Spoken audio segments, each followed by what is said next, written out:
pues lo ayuda, le facilita salvoconductos para que puedan regresar unos a Cádiz y otros a Barcelona, y quiere decir que es una persona que le apoya. Hay gente de derechas que reconoce su bondad y su valía y lo apoya.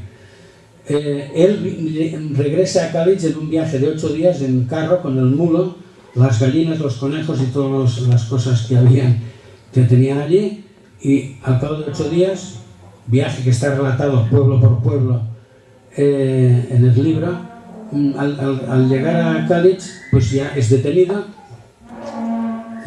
luego es llevado es detenido y es llevado a Villafranca. Y allí, al llegar a Villafranca, le pegan una paliza brutal a él y a su esposa, que es arrastrada por los pelos, y justamente le meten en el calabozo en el mismo sitio donde estaba el Centro Republicano, donde él había estado antes. Bien, nosotros este verano estuvimos en Villafranca, en el hogar del jubilado, con José Borrás, y empezamos a preguntar, y allí unos hombres, unos ancianos que estaban jugando a las cartas, 2 de ellos, con lágrimas en los ojos, nos dijeron: va a ser nostre mestre, encara recordo la paliza que le van pegar por home el día que lo van portar aquí. O sea, y llorando, nos lo contaron llorando, en agosto de 2011. Bien, de allí es llevado a la cárcel de Benicarló, donde está 1 año y medio. Allí se hace un consejo de guerra, sin defensa, se le condena a muerte, lo llevan a la cárcel de Castellón, le dicen que se anula el juicio de Benicarló, le hacen otro consejo de guerra en la audiencia provincial de Castellón, y para que se hagan una idea, en la contraportada del libro he puesto el Parlamento del Ministerio Fiscal en aquel juicio. Dice: a José Vicente Borrás Castell no se le puede culpar de delito alguno, pues no ha cometido asesinatos, ni robos, ni detenciones, ni registros. Esto lo dice el fiscal, ¿eh? Pero por su condición de maestro nacional en un pueblo rural, no cabe duda de que gozaba de cierta influencia en la localidad. Son hechos probados que perteneció al Partido Socialista, de cuya agrupación local fue presidente, que ocupó el cargo de secretario de la UGT local, que formó parte del comité o consejo municipal durante unos días, que tomó parte en mítines de propaganda electoral de izquierda y que escribió artículos en la prensa propagando su ideología. Ello condujo a una revolución que causó centenares de miles de muertos en una guerra civil, de todo lo cual se puede y se debe hacerle responsable. Consiguientemente, pido para el procesado la última pena. Así se expresaba el Ministerio Fiscal el 11 de diciembre de 1940, en la Audiencia Provincial de Castellón. La defensa se limitó a decir: esta defensa, vistos los autos del sumario, solicita para José Vicente Borrás la pena de 30 años de reclusión mayor. Luego fue conducido a una celda de chapados. Chapados eran los que tenían una condena de muerte, pero que estaban pendientes de que el general desde el Pardo la confirmara o la conmutara. Y esta espera podía durar 1 mes o 2 años, donde todas las noches estaban escuchando, durmiendo, oyendo los ruidos de las llaves, por si alguna noche pues se abría la puerta y los llevaban, nombraban a uno y lo llevaban al piquete de ejecución. Como aquí en uno de los relatos narra una noche que a 3 compañeros suyos que están en la misma celda de la Alcora los van llamando uno a uno y se los llevan, y desde allí mismo oyen la descarga de fusilería y luego los correspondientes tiros de gracia. He localizado a familiares de estos 3 personajes en la Alcora. De la Alcora fusilaron a más de 100 en la época de la represión. Y yo les decía: bueno, todos sabéis a qué personas fusilaron, lo que no sabéis es cuáles fueron los últimos instantes de las vidas de estas personas, lo que dijeron, cómo sacaban, por ejemplo, los retratos de su esposa o de sus hijos, los besaban llorando, cómo se despedían de los compañeros, y incluso uno que se saca el paquete de tabaco e invita a fumar al carcelero y le dice: fume, fume, que usted no tiene ninguna culpa de lo que nos pasa a nosotros. pero es mal oficio ese suyo, es mal oficio el suyo. En fin, afortunadamente, como he dicho ya al principio, al final es conmutada la pena, hay que mirarla ahora porque hoy hay el concierto de Santa Cecilia, ¿no? Eso es muy importante. Entonces, bueno, por lo menos ha salvado el pellejo, es trasladado a la prisión de San Miguel de los Reyes, en Valencia, y allí, en su condición de maestro, pues da clases a los analfabetos que hay en la cárcel. Se viven anécdotas muy curiosas, ¿eh? Yo que es que no quiero revelar todas las anécdotas porque claro, por eso hay anécdotas muy divertidas. Entonces, de todas las anécdotas, pero sí que quisiera contar dos anécdotas, una que me tiene a mí.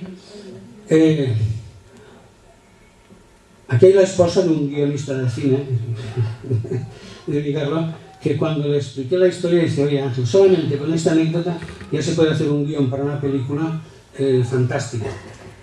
Es un señor de San Mateo, o sea, vecino, que estaba en la cárcel de Benicarló con su padre. Su padre, el delito que había cometido es que era de izquierda republicana y había sido juez de paz de San Mateo. Ahora el chico se ve que era valentet, aquest era valentet, perquè el padre le decía: fill meu, fuga't, perquè si a mi me fusillan, a tu te fusillaran 2 vegades. Bueno, este señor, que en el libro aparece con un nombre imaginario, Rivera, pero que el hijo de este señor me ha autorizado a que verbalmente sí que puedo decir el nombre, Cucala, a lo mejor aquí hay alguien, Kiko Cucala se llama, Kiko Francisco Cucala. Este hombre, en el convento de las monjas de la calle Cabanes de Benicarló, que era donde estaba la cárcel comarcal, planifica una fuga haciendo un boquete, un butrón, ¿no? en el muro, y allí lo tapan con los sarmientos porque se cocinaban en grupos de 10 en la intemperie. Pero hay un chivata, y entonces el plan era fugarse un día a la hora del cara al sol, como todos están de pie, tapaban el agujero, bueno, y ellos se fugarían. Pero hubo un chivatazo, no se pudo fugar, bueno, lo detuvieron, le pegaron una paliza terrible. Al cabo de 2 o 3 días lo llama el capitán militar que había allí y le presenta un informe para que lo firme. Y se lo puedo leer, sí, lea. Lo lee y se lo arroja a la cara del capitán. Y entonces el capitán se saca la pistola. Dice: no te pego un tiro porque me das lástima. Y él le contesta: tú no me pegas un tiro porque eres un cobarde. Si la pistola la tuviera yo, te habría pegado no 1, 2. Vale. Se lo llevan a la cárcel de Castellón y allí un día es voluntario para descargar la leña, que traen camiones de leña para la cocina de la cárcel. Y entonces él, en un momento determinado, coge una estaca y al centinela, que está distraído, le pega un estacazo que lo deja groggy, le cae el fusil, coge el fusil, avisa a los compañeros, se fugan. Él consigue llegar a Barcelona. Y al cabo de 3 años, en 1944, con una identidad falsa, allí en Barcelona se llama Roberto Pérez, con una identidad falsa, iba por la calle y un seminarista de su propio pueblo lo ve, lo reconoce: policía, este es un rojo, este es un rojo. Lo detienen, lo llevan a la Modelo y al cabo de unos meses lo traen otra vez a Castellón, que es donde está su jurisdicción penal, ¿no? Y cuando llegan a la altura de Torredembarra, en tren, acompañado por la pareja de la Guardia Civil, esposada, entre los pasajeros del vagón va su pobre mujer de incógnita. Las mujeres seguían siempre a sus maridos en estos penosos viacrucis, y él dice: tengo ganas de ir al lavabo. Y la pareja de la Guardia Civil dice: no puedes ir. Y los demás pasajeros del vagón: home, per l'amor de Déu, que tal, pobre home, que està patint. Total, quitan las esposas, lo acompañan al retrete, se encierran al retrete, entonces rompe el cristal del ventanuco y se tira del tren en marcha. se rompe los 2 tobillos y se pasa 2 días y 2 noches en la copa de un olivo, mientras la Guardia Civil rastrea con perros toda la zona y no lo encuentran. Puede regresar a Barcelona. Al final los compañeros de la CNT lo pasan por el Pas de Bonzons desde Berga, lo pasan al Pirineo y bueno, rehace su vida en Francia, en Toulouse. Por cierto, luego ya en el 82, con Felipe González, puede regresar a su pueblo, y a su hijo, que fue el que me facilitó bastantes datos de esta historia, le puso el nombre de Roberto, que fue su nombre falso cuando estaba en Barcelona. Bien, anécdotas, historias como estas hay muchas relacionadas con todos los pueblos de nuestra geografía. Yo sí que quisiera también rendir un pequeño homenaje para abundar en esta idea de que, mira si era buena persona, que la gente de derechas que lo defendía y lo apoyaba. Aquí, cuando él estaba en la cárcel, y bueno, recién salido de la cárcel, ¿qué pasó? Que no le dejaban dar clases. A él no le reintegraron al magisterio hasta el año 1965. Entonces, aquí en su casa, en el comedor, empezó a hacer repaso de cultura general para la enseñanza primaria. Pero un día se presentó la pareja de la Guardia Civil y dijo que prohibido dar clases. Y él dijo la célebre frase, ¿no? Dice: hombre, me habéis librado del piquete de ejecución y ahora queréis matarme de hambre. Porque él lo que quería era dar clases. Bueno, entonces hizo de obre de vila, leñador, fotógrafo ambulante, contable de la almazara de Bautista Quixal y Tadeo, también la de Tadeo, tal, personajes calisons, ¿no? Hizo de todo. Y claro, la hija, Carmiña, pues pudieron montar una peluquería, un salón de peluquería, y José, con 13 o 14 años, bajaba hacia el extraperlo, se dedicaba al extraperlo, bajaba aceite a Benicarló, pellejos de 15-20 litros, a pie, y subía pan blanco a Cádiz. Y entonces, un día, haciendo una partidita en el café, a su padre, un carnicero de ideología más bien de derechas, pero que se ve que era una excelentísima persona, don Joaquín Zaragoza, le dice: José Vicente, si te hace falta algo, dímelo. Hombre, me gustaría al chico poderle comprar una bicicleta para, claro, los viajes estos de su trabajo, pues hacerlos en bicicleta por lo menos. Y muy bien, ¿cuánto vale una bicicleta? Tanto, ahí está. Y al cabo de un año, o cuando fuera, que fue a devolver el dinero, dice: oye, ¿cuánto te debo de intereses? Dice: ¿intereses? Se sacó un puro así del bolsillo y dice: toma, esos son los intereses. Y dice, esto refleja cómo lo querían al maestro Borràs. No solamente los de su ideología, sino los de otras ideologías, porque era una gran persona. Bien. No quiero terminar tampoco sin hacer referencia al tío Emilio. El tío Emilio era el hermano menor, también fue maestro, miliciano de la cultura en el Frente de Andalucía.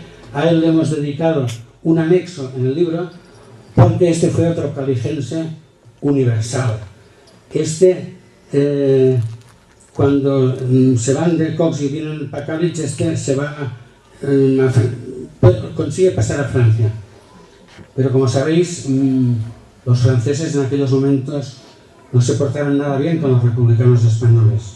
Los metieron en campos de concentración, Saint-Cyprien, Gurs, Argelès, etc. Y que el mismo maestro dice: poco podían pensar que un poco más tarde los alemanes harían lo mismo con ellos. Pero él consigue escaparse del campo de concentración y se alista en el ejército inglés para luchar contra los alemanes. Allí coincide con un compañero tuyo, Menchu, con don Antonio Llorens White. Allí coincide con don Antonio Llorens White, aviador de las British Air Force, yo no sé hablar inglés,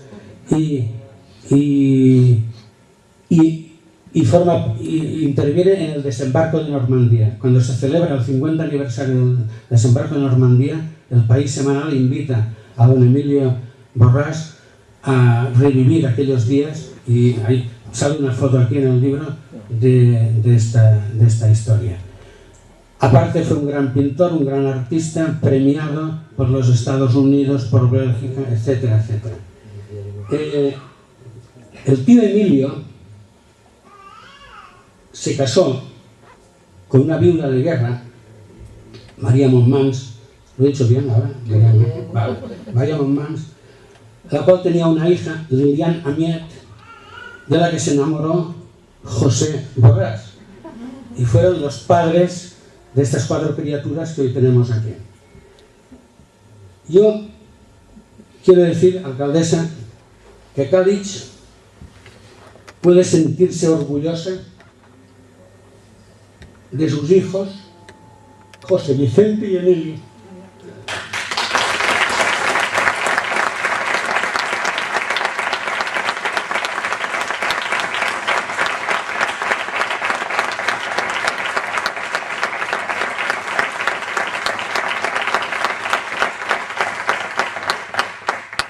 Y ahora es una pequeña sorpresa. Cristina, la hija mayor de José, quiere decir unas palabras.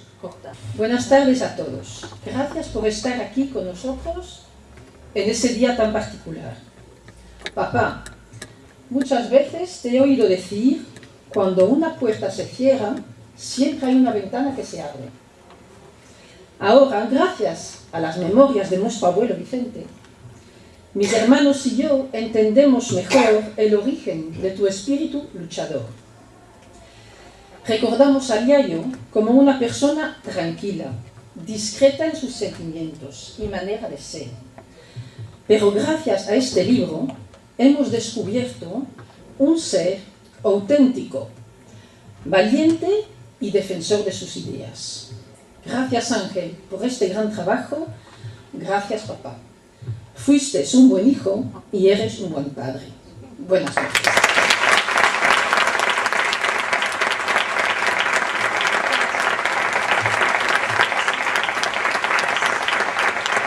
Un momentet només. Vos he de dir que escriu també com parla. Antes d'acabar, voldríem donar en agraïment tant a Pepe com a Àngel un xicotet record, és la insígnia del poble, en agraïment per tot.